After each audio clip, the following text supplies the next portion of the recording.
Salam, selamat pagi adik-adik.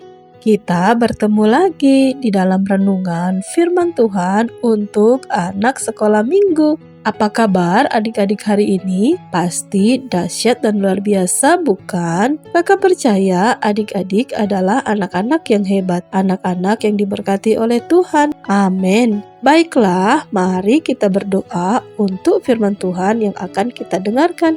Kita berdoa bersama-sama ya.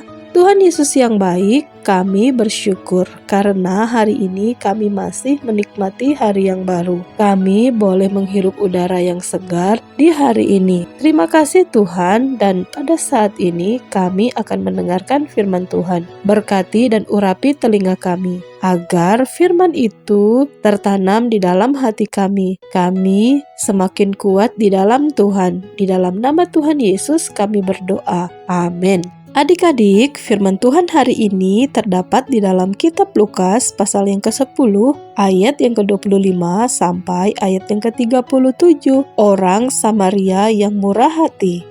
Pada suatu kali, seorang ahli Taurat mengajukan pertanyaan kepada Yesus untuk mencobainya. Jadi, ahli Taurat ini tidak benar-benar ingin bertanya adik-adik. Dia hanya ingin mencobai Tuhan Yesus. Ahli Taurat itu bertanya, "Guru, apa yang harus aku lakukan agar aku memperoleh hidup yang kekal?" Tuhan Yesus menjawab, "Apa yang tertulis dalam hukum Taurat?"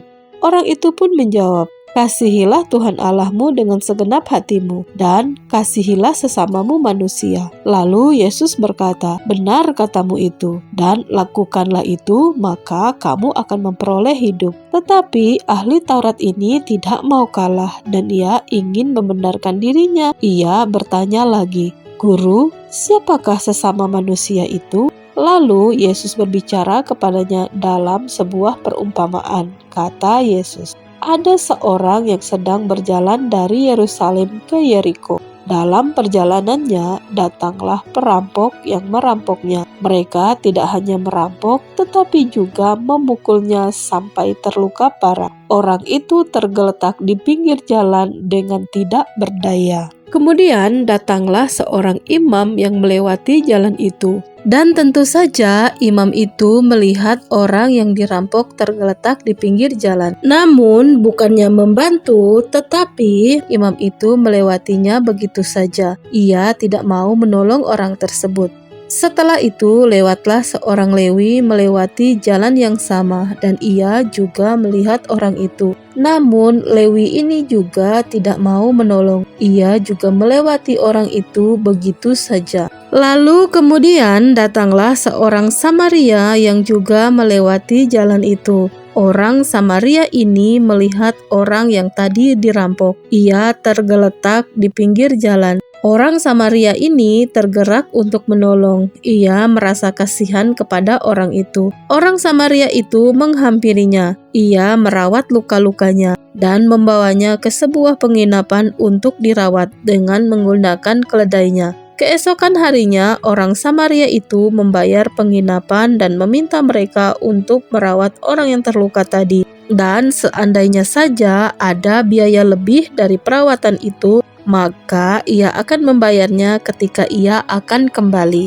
Adik-adik, menurut adik-adik, siapakah dia yang disebut sesama manusia melalui perumpamaan yang baru saja kita dengar ini? Ya benar adik-adik, orang yang menunjukkan belas kasihnya kepada orang yang tertimpa musibah itu. Adik-adik, Tuhan pun bertanya kepada ahli Taurat tadi, siapakah yang disebut sesama manusia? Dan ahli Taurat itu juga menjawab bahwa sesama manusia adalah orang yang mau menolong sesamanya. Jadi judul firman Tuhan hari ini adalah "Kasihilah sesamamu".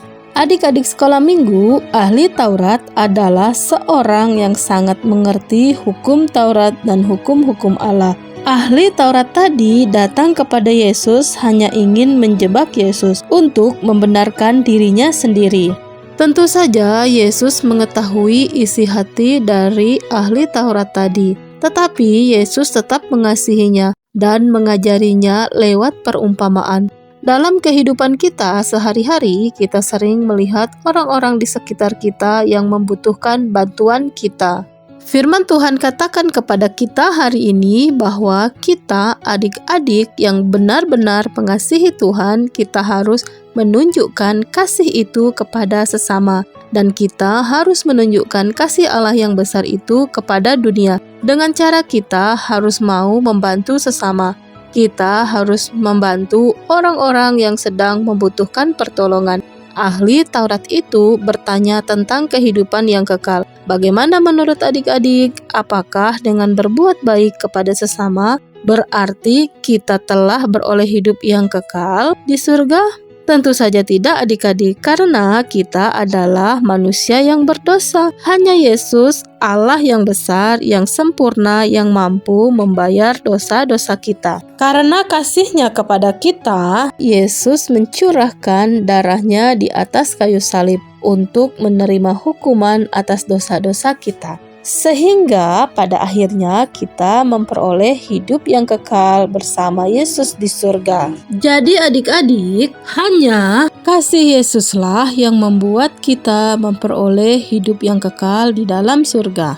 Jadi adik-adik, setiap perbuatan baik dan bantuan yang kita berikan kepada sesama bukanlah untuk memperoleh sebuah kehidupan yang kekal di surga. Tetapi semua perbuatan baik dan setiap bantuan kita kepada sesama merupakan bukti bahwa benar kita mengasihi Tuhan Yesus dan rasa syukur kita atas kasih-Nya yang besar kepada kita. Dan benar, jika kita memang mengasihi Yesus, kita harus menunjukkan kasih itu kepada sesama lewat sikap hidup kita yang mau mengasihi sesama di dalam keadaan dan kondisi apapun. Dan jika kita mengasihi sesama, berarti kita siap untuk membantu ketika sesama membutuhkan bantuan kita, adik-adik. Ingat ya adik-adik, jika kita katakan kita mengasihi Tuhan, maka kita juga harus mengasihi sesama kita manusia. Ayo adik-adik, kita tunjukkan kasih kita kepada sesama sama seperti orang Samaria yang murah hati itu. Lukas 10 ayat yang ke-27, jawab orang itu, kasihilah Tuhan Allahmu dengan segenap hatimu dan dengan segenap jiwamu, dan dengan segenap kekuatanmu, dan dengan segenap akal budimu, dan kasihlah sesamamu manusia sama seperti dirimu sendiri. Mari kita berdoa. Terima kasih Tuhan Yesus atas kebenaran firman Tuhan yang sudah kami dengarkan. Hari ini kami belajar tentang mengasihi sesama. Tanamkanlah firman-Mu itu di dalam hati kami. Mampukan kami untuk selalu taat kepada firman Tuhan. Di dalam nama Tuhan Yesus kami sudah berdoa. Haleluya. Amin.